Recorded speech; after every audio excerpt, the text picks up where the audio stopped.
was alone that the avalanche let go its hold. The Margolins were one of her families. They should have been safe. But everything she was, all the wealth, honor, and authority at her command, had proved just so many delusions of usefulness, inadequate to keep one tiny human being from death.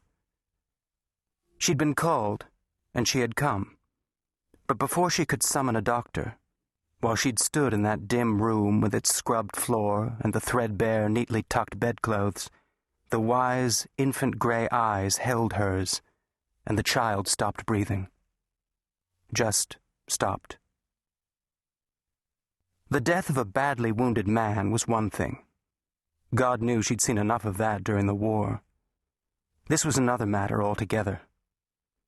She looked up in horror at the survivors, bright little Molly, pressed against her mother's side, thumb in mouth, Tom and Jims kicking their heels in embarrassment on the bench, their once pretty mother, Mary, at 25 a widow with lank gray hair and rotting teeth, seated dry-eyed on the room's other chair with the toddler.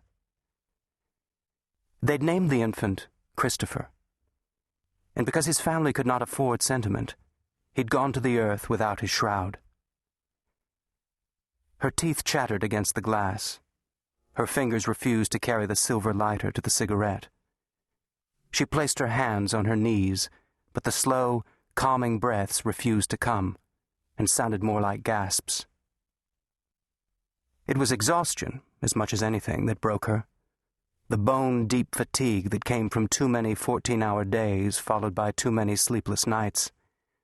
Rage had burned to ash long ago. Despair was her daily bread. But the bitter cold and the disgusting surroundings and the glimpse into those newborn eyes, heaped as they were on top of grinding worry and the devastating failure of love, made the world flare and consume itself. In the bleak, scorched hopelessness that followed, she broke. She bent forward over her knees, her arms curled around the back of her head as if to protect herself from a beating, and she wept. There was just no end to London's store of graying 25-year-olds, no end to their damaged men, their malnourished children, their dying infants. Huddled before the fireplace, she had a hallucinatory vision of the baby Christopher as a grain of sand, tumbling with 10,000 other grains through an hourglass. The sheer futility of trying to catch all those grains before they fell overwhelmed her. The sobs came so hard, she gagged on them. But eventually, every avalanche must reach its plateau and settle. The sobs slowed. The choking noises trickled into hiccups.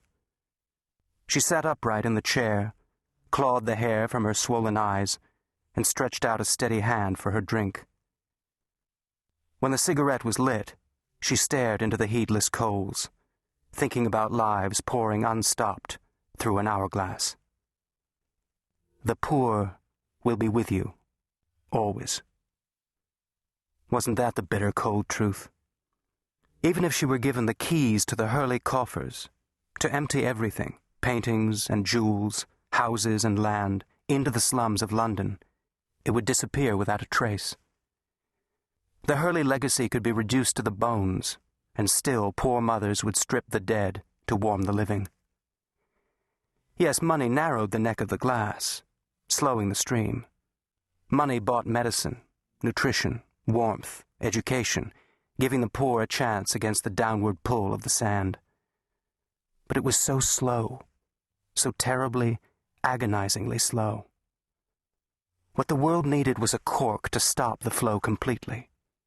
Some invention, some idea, some electrifying event that would not only galvanize the working classes, but would stick in the minds of the powerful like a stone in the neck of the hourglass, to cut off the flow of poor. Perhaps if she stayed here a while, alone and resting in the quiet, she might think of something. 2. March, 1926. The small man stood on the hilltop, naked beneath the gibbous moon, welcoming the air with his body. His clothing lay neatly